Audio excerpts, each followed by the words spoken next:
అంటే ఇప్పటికీ మనకి రాజకీయం ఇలాగే ఉన్నట్టు కనిపిస్తోంది. ఓటర్లలో చైతన్యం ఆ స్థాయిలో వస్తుందా? ఎందుకంటే ఇలా చైతన్యం తీసుకొచ్చే ప్రయత్నం చాలామంది చేస్తున్నారు. అది it's not one over night వచ్చేది కాదండి. మనకి ఎన్ని సంవత్సరాల నుంచి కుదించుకుపోయినటువంటి కొన్ని భావజాలాలు ఇవాళ వరకు మనలో మార్పులు రావటం లేదు. నేను చెప్పాను కదా, నేను ఇంటర్ కాస్ట్ మ్యారేజ్ చేసుకుని 40 years అవుతుంది. ఇంకా ఏదైనా మార్పు వస్తుందేమో, స్లోలీ ఇట్ కమ్స్. అట్లాగా ఇప్పుడు ఆయన చెప్పినట్టు ఇవన్నీ ఓటర్లు ఇలా చేస్తున్నారంట, అలా చేస్తున్నారంట అంటే ఇవ్వటం ఎంత తప్పు. నేను నా పాయింట్ ఆఫ్ వ్యూలో ఒక మాట చెప్పగలను. డబ్బు ఇస్తున్నారు ఓటర్లకి అంటున్నారు.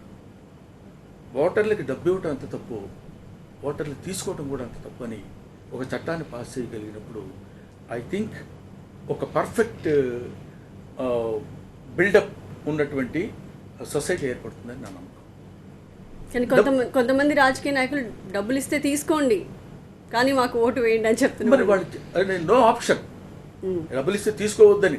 అందుకని డబ్బులు ఇస్తే తీసుకోండి అని చెప్పేవాళ్ళని, డబ్బులు ఇచ్చేవాళ్ళని, డబ్బులు ఇస్తే తీసుకునేవాళ్ళని, వీళ్ళు మొత్తానికి ఇట్లాంటి వాళ్ళలో మనకేదో ఈ గవర్నమెంట్ రూల్స్ ఉంటాయి చూడండి, ఆ రూల్స్ ప్రకారం ఒక చట్టాన్ని పాస్ చేస్తే డబ్బులు తీసుకోవడానికి కొంచెం భయపడతాడు, డబ్బులు ఇవ్వడానికి కొంచెం భయపడతాడు, ఏదైనా జరుగుతుందేమో అని భయం. అది ఇంకా ఎందుకని మన వాళ్ళు అది ఉంటే బాగుంటుంది అనుకున్నారో ఏంటో తెలియదు. ఓట్లు ఎలా వస్తాయి మరి ఆ ఆలోచన ఎందుకు చేయలేదో తెలియదు. అది ఉంటే బాగుంటుందని నా నమ్మకం. ఎందుకంటే భయం ఉన్న చోటే ఆ రకమైన బాధ్యత కూడా ఉంటుందని నా భయం, నా నమ్మకం. ఆ భయం కంపల్సరీగా మనం వాళ్ళలో క్రియేట్ చేయగలిగారు. తప్పు చేస్తున్నప్పుడు ఇది భయం, తప్పు చేస్తున్నప్పుడు ఇది మనం చేయకూడదు అనేటువంటిది.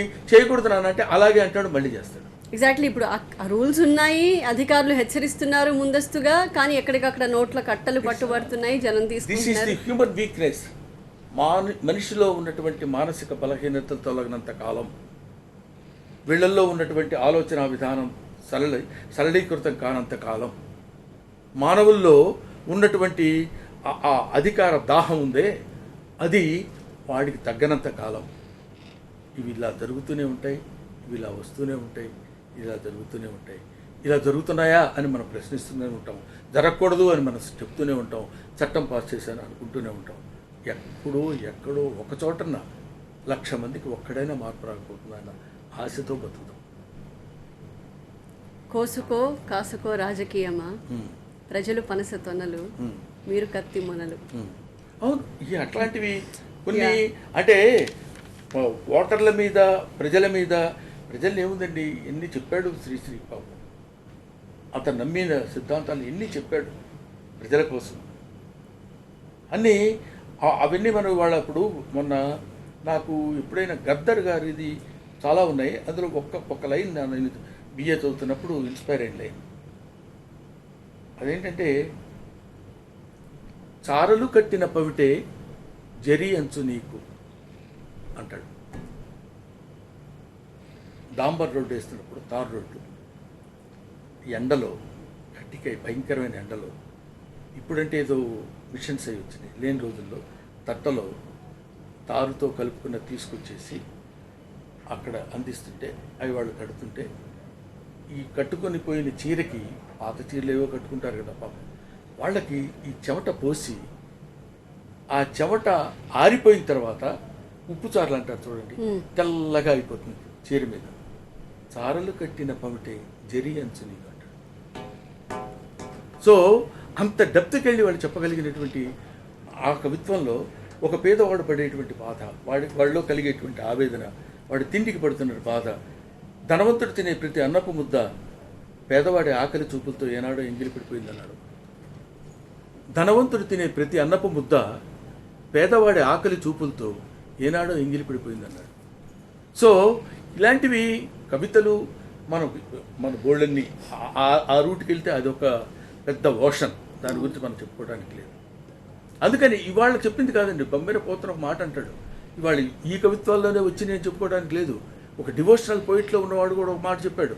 సో ఇది బాలరసాల సాల నవ పల్లవ కోమల కావ్యకన్యకన్ కోళ్ళలకిచ్చి ఆ పడుపు కూడు భుజించుట కన్నా సత్కవుల్ హాలికులైననేమి కందమూళ్ళ కౌత్తాళికులైననేమి నిజదార సుతోదర పోషణార్థమై అంటాడు. నేను చెప్తున్నాను, మీరు తలకాయ ఊపుతున్నారు, బాగానే ఉందనుకున్నారు. అర్థం కాల, నాకు అర్థం కాలేదు, మీకు సగం అర్థం కాలేదు, వాళ్ళకు కొంచెం చాలా వరకు అర్థం కాలేదని నేను అనుకుంటే, దానికి అర్థమయ్యేటట్టు నేను చెప్తే వాళ్ళు అర్థం చేసుకుంటే, ఓహో ఇతను ఇలా అన్నాడా అని. పాలరసాల సాల నవ పల్లవ కోమల కావ్యకన్యకన్. కావ్యకన్య, ఏ కావ్యకన్య? కన్య అన్నాడు ముందు, మంచి అమ్మాయి. అమ్మాయి అనగానే మనకు కొంచెం అట్రాక్టివ్గా చూస్తాం. కావ్యకన్య అన్నాడు. ఓహో కావ్యకన్య. పల్లవ కోమల కావ్యకన్య, మామిడి చూవు ఎంత కోమలంగా ఉంటుందో అలాంటి కోమల కావ్యకన్య.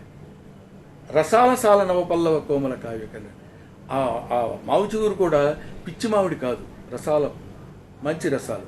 ఏ రసాలు? బాల రసాలు, చిన్న రసాలతో కూడుకున్నటువంటి అతి సున్నితమైనటువంటి నవపల్లవ కోమల కావ్యకన్యకను కోడలకిచ్చి ఆ పడుపు కూడా భుజించట కన్నను సత్కవులు హాలికులైననేమి. మంచి కవులు హాలికులైననేమి, నాగలు దున్నుకుని బతికితే మాత్రమేంటి? సత్కవులు హాలికులైననేమి, కందమూల కౌద్ధాళికులైననేమి. ఇవి బ్రహ్మాండమైన షడ్రసోపేతమైన భోజనాలు ఎక్కర్లా, కందమూలాలు తింటే మాత్రమేమిటి అని చెప్తూ, నిజదార సుతోదర పోషణార్థమై మన భార్యని, భర్తని, మన పిల్లల్ని బతికించుకోవడం కోసం అలా అది దాన్ని ఏమంటారు, వ్యవసాయం చేసుకుని కూడా బతకొచ్చు కదా.